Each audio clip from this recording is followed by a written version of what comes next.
Assalamualaikum warahmatullahi wabarakatuh. Salam sejahtera untuk kita semuanya. Jumpa lagi teman-teman, masih dengan channel terbaru dari Hari Barfield, yakni Barfield Backyard.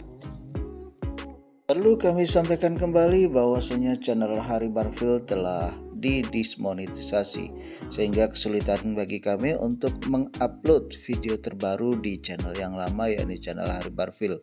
Oleh sebab itulah di sini kami memutuskan untuk membuat channel baru dengan nama Barfield Backyard, dengan harapan channel baru ini bisa kembali menjalin atau merepatkan tali silaturahmi yang selama ini telah terbina pada channel kami yang lama. Dan tak lupa mungkin kami mengingatkan kembali, karena ini channel baru, jangan lupa untuk klik like dan subscribe serta aktifkan notifikasi loncengnya agar teman-teman bisa selalu mendapatkan update video terbaru dari kami ataupun notifikasi atau pemberitahuan apabila kami itu telah mengupload video terbaru, dan jangan lupa untuk di-share apabila dirasa bermanfaat.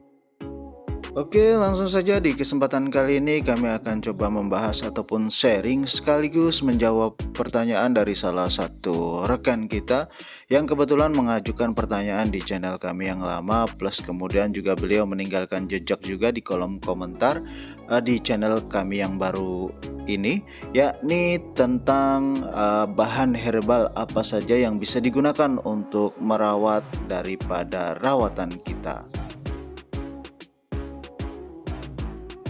Oke, bahan herbal yang pertama adalah kencur, atau kalau dalam bahasa kami ini dibilangnya atau disebutnya dengan cekur.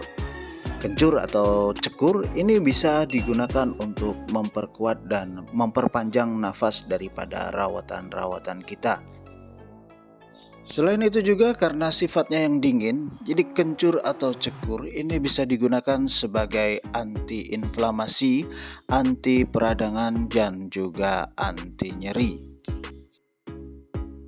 Oleh sebab itulah tak heran jika kita melihat kencur atau cekur ini sebagai salah satu bahan baku untuk mengatasi ataupun mengobati jika rawatan kita itu mengalami turun urat, kemudian radang sendi terutama, dan juga pembengkakan. Yang berikutnya adalah atau bahan herbal yang kedua itu adalah jahe. Di sini yang kami maksud itu adalah jahe merah.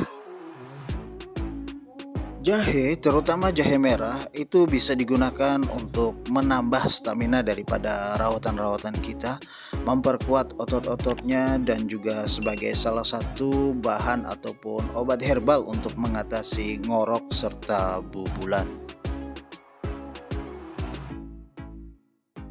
Bahan herbal yang selanjutnya atau yang berikutnya adalah lengkuas, di mana manfaat daripada lengkuas ini sama seperti jahe, yakni untuk meningkatkan stamina.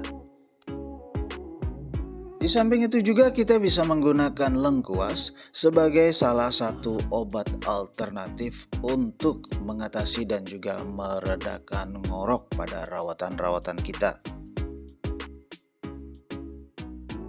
Yang berikutnya adalah daun sirih. Daun sirih ini berfungsi sebagai antibiotik dan juga obat ngorok.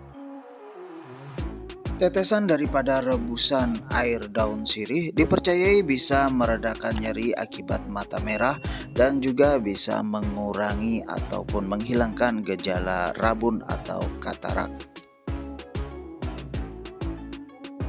Bahan herbal berikutnya adalah serai atau sereh, di mana serai atau sereh ini dipercayai bisa menguatkan otot-otot kaki, mengobati patah tulang dan juga lumpuh, serta biasa digunakan sebagai obat ataupun bahan obat turun urat. Untuk kami pribadi, kami biasa menggunakan daripada rebusan serai ataupun sereh ini untuk memandikan rawatan-rawatan kami, terutama pada menjelang hari H saat akan dibawa jalan-jalan. Yang berikutnya adalah temulawak.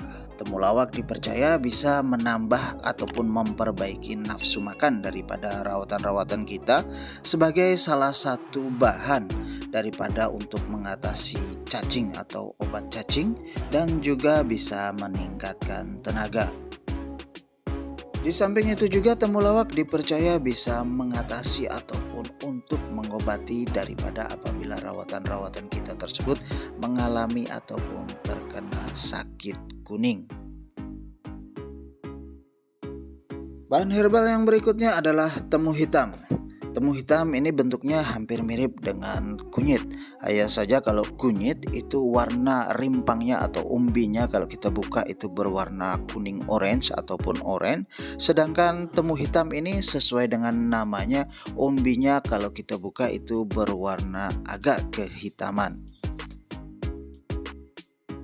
Temu hitam dipercayai bisa memperbaiki nafsu makan daripada rawatan-rawatan kita apabila rawatan kita tersebut nafsu makannya itu bermasalah, dan juga dipercayai bisa digunakan sebagai obat cacing.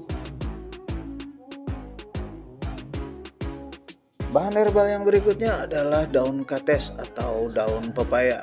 Bisa menggunakan daun kates yang sudah tua tapi tetap yang masih hijau, ataupun daun kates yang masih muda. Daun kates dipercayai bisa berfungsi sebagai antibiotik apabila rawatan kita tersebut mengalami lemah ataupun terlihat lesu. Dan juga daun kates ini bisa sebagai penambah nafsu makan dengan cara dicampurkan ke dalam ransum pakannya.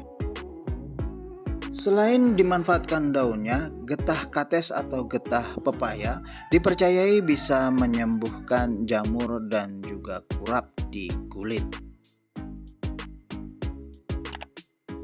Bahan herbal yang berikutnya adalah bawang merah, di mana bawang merah ini dipercayai mampu atau biasa digunakan sebagai obat ngorok, mempercepat proses penyembuhan luka dalam, dan juga bisa sebagai salah satu bahan untuk mengatasi turun urat. Kemudian yang berikutnya tentu saja adalah pasangan bawang merah, yakni bawang putih. Bawang putih dipercayai sebagai anti radang, antibiotik, dan juga obat ngorok. Air perasan bawang putih bisa digunakan untuk mengatasi iritasi pada mata, dan juga parutan daripada bawang putih biasa kami pergunakan untuk mengatasi kutilan. Bahan herbal yang berikutnya adalah temu kunci, di mana temu kunci ini dipercayai mampu mempercepat proses penyembuhan daripada luka dalam, mengatasi kebantatan, dan juga memperpanjang nafas daripada rawatan-rawatan kita. Bahan herbal yang berikutnya adalah cabai puyang atau dikenal juga dengan nama cabai Jawa. Cabai puyang atau cabai Jawa dimanfaatkan sebagai penambah daya tahan tubuh daripada rawatan-rawatan kita, meningkatkan stamina, melancarkan peredaran darah, dan juga sebagai tenaga ekstra. Nah, demikianlah teman-teman sharing kita di kesempatan kali ini. Jika ada hal yang kurang jelas ataupun ada hal yang ingin ditanyakan, silakan saja teman-teman tinggalkan jejak di kolom komentar. Kami akan berusaha sebisa mungkin langsung menjawab pertanyaan teman-teman semua di kolom komentar.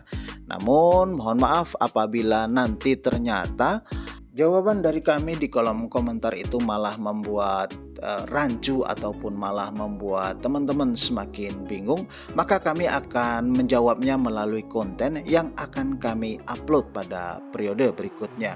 Oleh sebab itulah jangan lupa untuk klik like dan subscribe serta aktifkan notifikasi loncengnya. Siapa tahu nanti pada periode berikutnya atau konten kami berikutnya itu adalah merupakan jawaban daripada pertanyaan teman-teman sebelumnya di kolom komentar. Sebagai penutup, kurang lebihnya kami mohon maaf yang sebesar-besarnya. Jumpa lagi pada konten berikutnya. Wassalamualaikum warahmatullahi wabarakatuh. Salam sejahtera untuk kita semuanya dan terima kasih.